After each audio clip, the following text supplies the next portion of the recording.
Hi, my name is Maureen, Sylvia, and I currently serve as the volunteer chair for the Department of Mental Health's New Bedford Site Citizens Advisory Board. We have 9 members on our board, and this is my report covering the time between November 2019 and October 2020.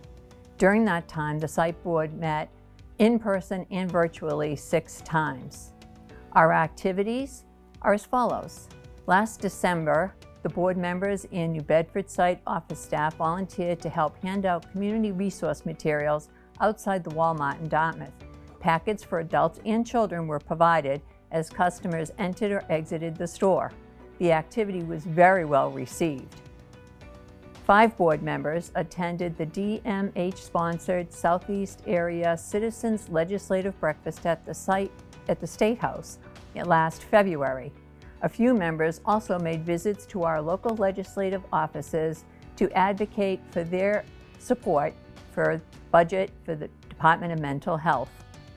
In response to the COVID-19 shutdown, board members were able to mobilize to help secure masks for DMH New Bedford site staff to distribute to their case clients. Cynthia DeCecco made and donated masks. Susan Copperstein picked up masks that were made by local residents in Wareham, and I was able to connect with the United Way of Greater New Bedford, who was able to donate 300 masks. Those masks were made by Reynolds DeWalt in New Bedford. DMH staff reported that clients very much appreciated the cloth masks, especially at the beginning of all of this. Our next activity was that the New Bedford board members also agreed to provide donated activity books, puzzles, craft items, individually packaged snacks, and juice boxes to the Fellowship Health Resources Anchor House located in New Bedford. I was able to collect the items from board members and also DMH New Bedford Site Director Lynn Olson-Vieira and her assistant Lisa DeBrito. I was able to make 2 deliveries to the club to Paul Lavoie, and his staff was able to utilize these materials to beef up the meals that they were delivering to their clients, to give them some activities while they were also doing wellness visits. The staff very much appreciated this additional help.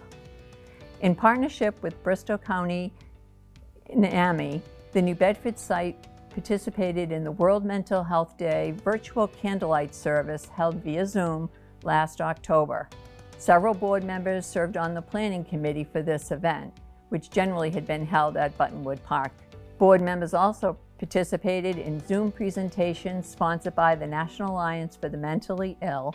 The first was held in June, and it was about affordable housing with speaker Athena DeBrito from the New Bedford Fall River Pact Housing Coordinator.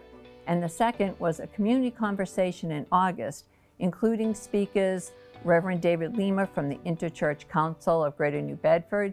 He was speaking about the Health and Hope South Coast campaign, and Dr. Elisa Lacerda de la Cruz. She also spoke about infectious diseases in relationship to COVID-19 from the health perspective. Thanks to the leadership and volunteer efforts of Brenda Venice of the Fall River Site Board and also the National Alliance for the Mentally Ill's Bristol County chapter, a monthly family support meeting has been held in New Bedford this past year, and at least 1 member of our site board attends each meeting. Before COVID, the meetings were held at the DMH New Bedford office downtown New Bedford. Now the meetings are continuing on Zoom. These are very supportive meetings to share information and ideas for those who are caregivers or family members from those suffering with mental illness.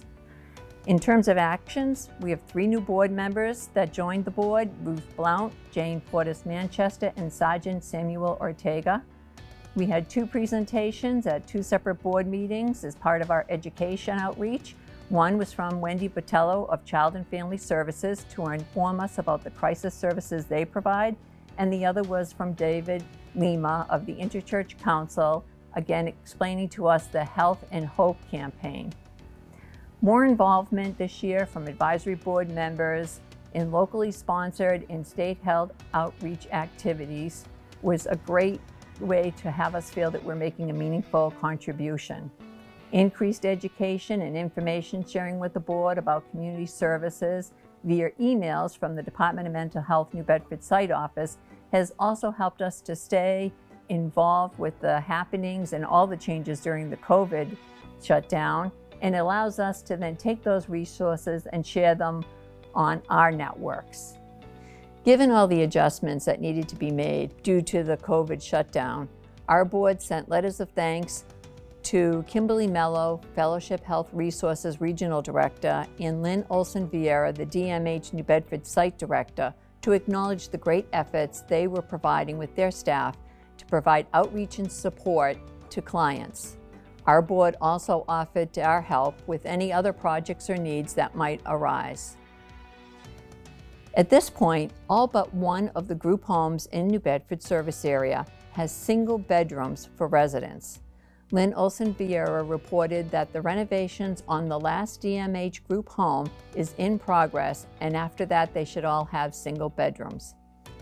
Challenges and goals? Well, a letter was sent to Southeast Area Director Howard Baker Smith in early October of 2020 urging the DMH to provide laptops with secure access so DMH client files could be accessed by staff. Currently, only 50% of the staff in New Bedford have the ability to access this information remotely. It took the pandemic shutdown to actually issue work cell phones to all caseworkers. We hope DMH staff will have the necessary equipment to work remotely even after the pandemic, we hope, will be over. The New Bedford Advisory Board needs to recruit at least one more member who is or has been a DMH client, and we're also looking for others as well. I'd like to thank Dan Hanlon, who served on our site board and the area board for many, many years. His volunteer commitment will be missed. Our goals to continue presentations at New Bedford meetings, board meetings to educate our members about the services and the needs in the community will continue. We also want to develop a new board orientation packet so new board members can be up to speed faster. Affordable, decent housing continues to rank high on our list of needs. We hope that the state continues to fund additional vouchers for DMH clients leaving group homes for independent but supported living. New Bedford has been able to utilize all the allocated vouchers of this program, and it is a big help for those making that huge leap to independent living. A dire shortage of beds for seniors in need of nursing home care, particularly for those who also have mental health illnesses, just came to our attention at our last board meeting. Lynn Olson Vieira informed the board that the Farron Care Center in Turners Fall, Mass., which is the only statewide nursing home that offers long-term physical and mental health care, may be closing. We need to advocate for nursing home care for our elders who also suffer from mental illnesses.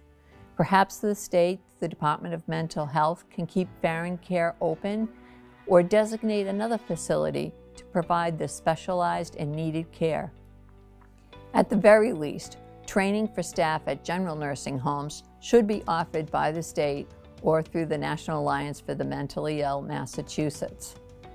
Our biggest goal and challenge continues to be to end the stigma of mental illness. Progress has been made, but we still have far to go before mental illnesses are understood, accepted, and supported in the same way physical illnesses are supported and accepted. Training is still needed for our first responders, and reimbursement parity for all providers of long-term care is an issue. Currently, short-term rehabilitation reimbursements are much higher than long-term ones. That's the end of my report. Thank you for listening. And if you'd like to learn more about the Department of Mental Health Site Advisory Board, please let me know.